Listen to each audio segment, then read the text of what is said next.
बात को एंड की तरफ ले जाते हुए करूं, माँ बाप क्या है इसको समझ लें। सबसे बड़ा पीर दुनिया का आपके लिए आपके माँ बाप है। बात समझ रहे हैं आप? पीर साहब लोग को बुलाते हो ना तो सवारी से लेकर के घर तक के कपड़ा बिछाते हो कि पीर के कदम जमीन पे ना पड़े। बहुत अच्छी बात है, मैं इसकी तायीद करता हूं। जितना अदब कर सकते हो अपने पीरों का करो, मुझे कोई एतराज नहीं, ममानियत नहीं। हाथ भी चूमते हो चूमो, पैर भी चूमते हो चूमो, हदीस में आया है। सहाबा किराम ने हुजूर के हाथ भी चूमे, पैर भी चूमे। लेकिन फिर कहता हूं, ये पीरों के हाथ चूमना, पीरों को दावतें खिलाना, पीरों की खिदमत करना, सबको नजर पेश करना, उस वक्त तक आपके काम नहीं आएगा जब तक ये सारी खिदमत आप अपने माँ बाप की नहीं करते। आपके लिए सबसे बड़ा पीर आपके माँ बाप हैं। अगर आप गौस पाक के भी मुरीद हैं, तवज्जो करना, मैं जिम्मेदारी से कह रहा हूं। अब मैं कोई बाहर से, बिहार, बंगाल, यूपी से, गुजरात से नहीं आया हूं, राजस्थान से नहीं, मैं आपके शहर का हूं। मेरी बात हजम नहीं हो तो होटल पे बैठ कर डिस्कस करने की बजाय मरकज पे आके मुझसे डिस्कस करें। मेरी अपनी गुफ्तगू का जिम्मेदार मैं हूं। अगर आप गौस पाक के भी मुरीद हैं और रसूलुल्लाह के और माँ बाप के बागी हैं, अगर आप गौस पाक के भी मुरीद हैं और माँ बाप के बागी हैं, कुछ नहीं मिलना है। आप गौस पाक की मुरीदी भी आपको नसीब नहीं होगी। बल्कि एक बात और बढ़ के कहूं, मुफ्ती साहब मौजूद हैं, ये जानते हैं, कुरान हदीस पे नजर है। अगर आप रसूलुल्लाह के भी मुरीद हैं और माँ बाप नाराज हैं तो फिर मरते वक्त भी जबान पे कलमा नहीं आएगा। हुजूर के मुरीद होने के बाद भी हदीस है, हदीस है मेरे पास। आप क्या समझ रहे हैं माँ बाप को? पूरी दुनिया की खिदमत करके माँ बाप का दिल जलाते हो। सास की खिदमत हो रही है, ससुर की खिदमत हो रही है। बास तो मालेगांव के इतने बेगैरत हैं कि माँ बाप को छोड़ के ससुराल में जाके रहते हैं। माँ बाप को बहन के यहाँ पहुंचा करके खुद ससुराल में मजे करते हैं। क्या दीन है, क्या मजहब है? वो बोलता है तेरी माँ है, तू तेरे घर रख, वो बोलता है तू तेरे घर रख तू। अरे जन्नत भी इसको उसको दी जाती है। जन्नत के लिए मरते हो, माँ बाप जन्नत नहीं तो जन्नत क्या है? कहां है मुसलमान? सुन लो और दिल के कानों से सुन लो। अल्लाह के रसूल का सहाबी है, सहाबी जिन्होंने रसूलुल्लाह के पीछे नमाजें पढ़ी है। मौत का वक्त करीब आया, लोग कलमे की तलकीन कर रहे हैं, उनकी जबान पे कलमा नहीं आ रहा। उस सहाबी का नाम अलकमा आया है रिवायत में। उस सहाबी का नाम क्या है? अलकमा। जबान पे सहाबी की जबान, जिसने नबी के हाथ में हाथ दे के कलमा पढ़ा है, उसकी जबान पे कलमा नहीं आ रहा है। आपको तो इस्तिंजा की सुन्नतें नहीं आती मेरे भाई, बुरा मत मानना।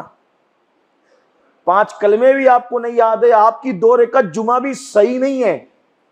वो सहाबी थे, सहाबी। उन्होंने मुफ्ती आबिद के पीछे नमाज नहीं बल्कि सैयदुल आबिदीन के पीछे नमाज पढ़ी थी। वो अमीनुल कादरी के मुरीद नहीं थे, वो गौस पाक के भी पीरों के पीर के मुरीद थे। लेकिन जबान पे कलेमा नहीं आ रहा है, कलेमा जबान पे नहीं आ रहा। किसके? सहाबी के। पूछो जाके अहले इल्म से, नबियों के बाद सबसे बुलंद मर्तबा अगर किसी का है तो वो सहाबा का है। उन्होंने वो इबादत की है, वो इबादत ना कोई कर सकता है, अब ना किसी से हो सकती है। पता है क्या हुआ? जिस वक्त तो जबान पे कलेमा नहीं आ रहा था, एक सहाबी दौड़े दौड़े आए, या रसूल अल्लाह, वो हमारा फला भाई बड़ा नेक है, अलकमा, उसको नजा का आलम है, सकरात का आलम है, और कलमे की तलकीन कर रहे हैं, उसकी जबान पे कलमा नहीं आ रहा है। हुजूर खुद तशरीफ लाए, हुजूर आए सल्लल्लाहु अलैहि वसल्लम। अब बताएं, जिसके सराने हुजूर आ जाए फिर उसके क्या मर्तबे हैं? लेकिन आप जानते हैं, हुजूर आए, आने के बाद जब देखा कि कलेमा जबान पे नहीं आ रहा है, फरमाया इसकी माँ हयात है। देखो, हुजूर ने ये नहीं पूछा नमाज पढ़ता था कि नहीं पढ़ता था, क्या करता, कुछ नहीं। इसकी माँ हयात है? हाँ या रसूलल्लाह हयात है, बुलाओ। बड़ी हुई आई, फरमाया ए अलकमा की अम्मी उम्मे अलकमा, ये बताओ क्या तुम अलकमा से राजी हो? क्या तुम अलकमा से खुश हो, राजी हो? नहीं या रसूलल्लाह, मैं इससे खुश नहीं। तवज्जो, ये बहुत कीमती बात आपसे कह रहा हूं, और दिल के, मैं कोई खिताबत नहीं, दिल के दर्द के तौर पे कह रहा हूं। मरते वक्त कलमा भी नहीं आएगा। बूढ़े माँ बाप की बद्दुआ लेने वालों, कुछ नहीं। माँ बाप को बुड्ढी बुड्ढा कहने वालों, घर में जब ज्वाइंट फैमिली में एक साथ रहते हो, 1500 रुपए पकड़ा देते हो और बाकी हफ्ते भर मजे करते हो, माँ बाप को दुखी करते हो। माँ बाप खुश नहीं तो आपका कि ना दुनिया कामयाब है ना आखिरत का। आप भूल जाएं मैं तकरीर कर रहा हूं, मैं कोई तकरीर, आप मेरे में आपका हूं, हम एक फैमिली के मेंबर है, मेरे दिल का दर्द है और मैं मालेगांव की तहजीब को जानता हूं, मैं बड़े बड़े दीनदार घरानों को जानता हूं। कोई इज्जत नहीं है माँ बाप की, इल्ला माशा, कुछ नहीं है। क्या आपके डॉक्टर, क्या आपके वकील, क्या आपके इंजीनियर, क्या आपके तहज्जुद गुजार, सब माँ बाप के खिदमत में नाकाम है, इल्ला माशाअल्लाह। चंद उंगलियों पे गिन लो जो माँ बाप को वाकई माँ बाप की तरह रखते। कोई नहीं रख पा रहे माँ बाप को माँ बाप की तरह, कुछ नहीं। माँ बाप घर में भीगी बिल्ली की तरह, डरे हुए इंसान की तरह रहते हैं। छोटे छोटे बच्चों को तो अपनी राय रखने का हक है, माँ बाप को हक नहीं है। बच्चों को ले जाते हैं शोरूम के अंदर जूते चप्पल दिलाने के लिए, कभी माँ बाप को भी लेकर गए कि चलो अपनी पसंद की खरीद लो। हर साल तो आपको लुकमा मिलता है बीवी की तरफ से, वो तो बूढ़े हो गए, बूढ़ों को क्या जरूरत है, क्यों भाई? जब हम बच्चे थे तो हमारे माँ बाप ने यही कहा था कि बच्चों को क्या जरूरत है, वो खुद नहीं खरीदते थे, हमारे लिए खरीदते थे। याद रखना, इंसान बूढ़ा होता है, उसकी ख्वाहिशात बूढ़ी नहीं होती, उसके जज्बात बूढ़े नहीं होते। माँ बाप की खिदमत करो, माँ बाप की खिदमत करो, खूब अच्छे से करो। एक मर्तबा मदीने मुनव्वरा में हम लोग कुछ खरीदी करने के लिए, मैंने बड़ी कीमती घड़ी खरीदी, तो मेरे दोस्त ने कहा कि सैयद साहब आप अपने लिए खरीदने में? कहा नहीं। फिर किसके लिए? बेटे के लिए? कहा नहीं, मेरे अब्बा के लिए। कहा उम्र कितनी? मैंने कहा 60 साल। वो 60 साल में ये पहनेंगे? मैंने कहा क्यों? उन्होंने मुझे मेरे बचपने में अच्छा पहनाया तो उनका हक है कि उनके बुढ़ापे में अच्छा पहना। आपसे भी कहता हूं, अपने माँ बाप को ये तसव्वुर खत्म कर दो कि वो बूढ़े हो गए, उनकी जवानी वापस लाना तुम्हारा काम। उन्हें लिबास कीमती दो, उन्हें घड़ी कीमती दो, उन्हें जूते चप्पल कीमती दो। और एक बात आपसे कहूं, तुम अपने माँ बाप के बेहतरीन दोस्तों बन जाओ। उन्हें एहसास नहीं होना चाहिए कि वो बूढ़े हो गए, उनकी जवानी लौट आनी चाहिए। फिर देखो अल्लाह तुम्हें कैसे नवाजता है। इनकी दुआएं चोरों को वली बनाती है और इनकी बद्दुआएं वलियों से सूअर भी चरवाती। आप कहां हो? वलियों को माँ बाप की बद्दुआ मिली, विलायत छिन गई, सूअर चराने पड़े। आप कहां हो? अल्लाह के बंदो, हक जानो अपने माँ बाप का। फिर कह रहा हूं, सिर्फ पालो मत, उनको एक मुर्शिद की तरह रखो और दुनिया के सबसे बड़े मुर्शिद की तरह रखो।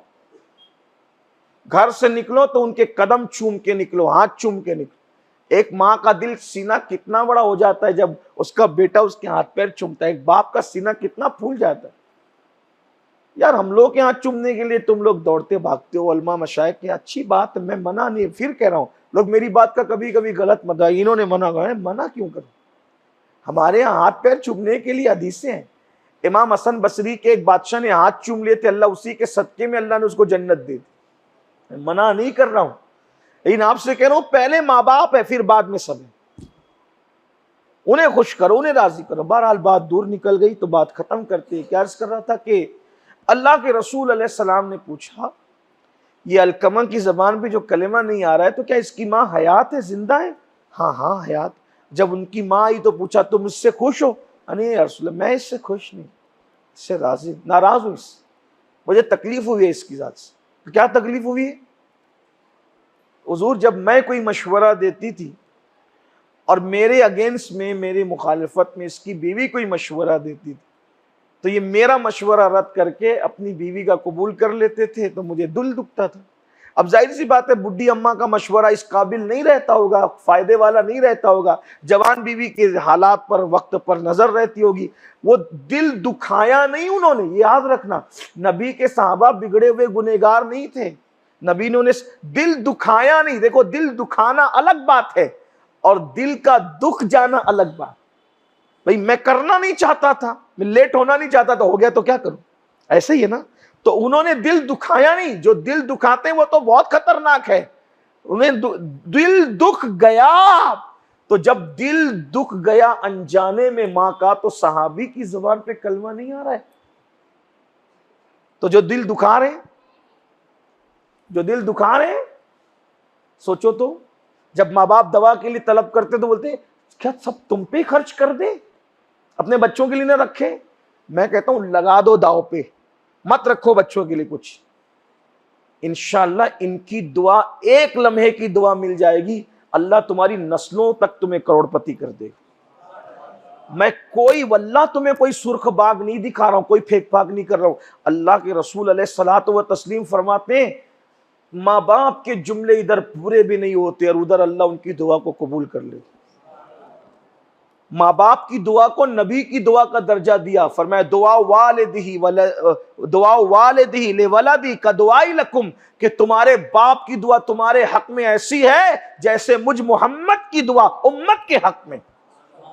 हुजूर की दुआ जैसे उम्मत के हक में रद्द नहीं होती, वैसे माँ बाप की दुआ औलाद के हक में रद्द नहीं होती। उसका असर चाहे कभी और नजर आए। जैसे मेहंदी लगती है, तवज्जो आपकी, मेहंदी लगती है, जैसे ही मेहंदी लगती है तो क्या फौरन रंग चढ़ता है? बोले फौरन रंग नहीं ना, मेहंदी लगती है, रंग चढ़ने में वक्त लगता है ना। तो ऐसे ही, हालांकि जैसी मेहंदी लगी कलर हाथ पर आ जाता है, लेकिन रंग चढ़ने में कलर हाथ पर आना और है और रंग चढ़ना और है। बिला तमसील माँ बाप की दुआ का असर फौरन जाहिर होता है, लेकिन उसका रंग नजर आने में कुछ वक्त लगता है। बहुत बड़े लोग हैं। तो बहरहाल जिस वक्त तो कहा कि मैं नाराज हूं, कहा माफ कर दो, हुजूर ने माफ कर दो। नहीं या रसूलल्लाह, मेरा इस बहुत दिल दुखा, मैं माफ नहीं करूं। आका ने फरमाया ठीक है, अगर तुम माफ नहीं करोगी तो साहबा से कहा जाओ भाई लकड़ियां ले आओ, घास फूस ले आओ। तो जैसे ही पूछा लकड़ियां, कहा लकड़ियां ले आओ, घास फूस ले आओ, तो फौरन तड़प गई, हुजूर ये लकड़ी वगैरह क्यों आप मंगवा रहे हैं? फरमाया कि तुम माफ नहीं कर रही हो ना, अगर तुम माफ नहीं करोगी तो मैं लकड़ियों को जला के उसमें उसको जिंदा जला दूंगा, लकड़ियों में उसको आग में डाल दूंगा। माँ होती है ना, नाराज थी, तड़प गई, हुजूर मेरे बच्चे के साथ ऐसा ना करें।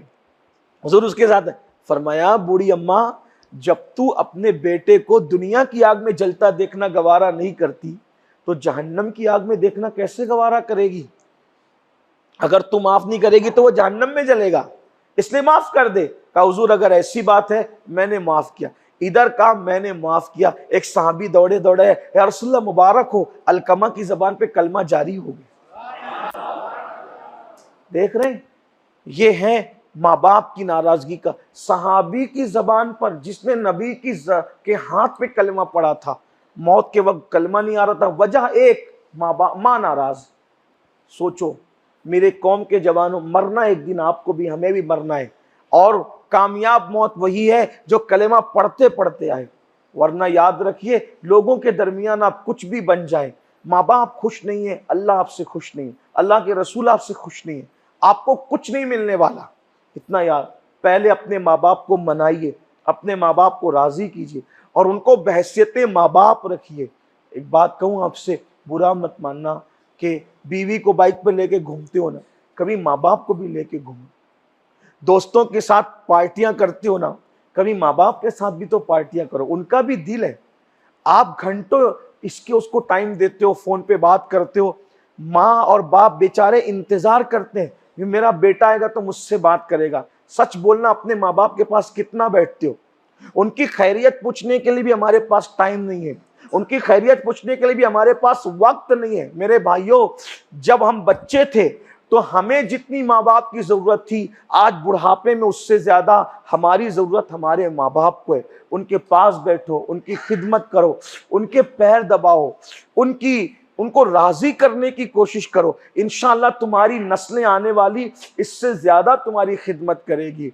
आइए एक छोटी सी हिकायत पेश करके अपनी बात को पूरा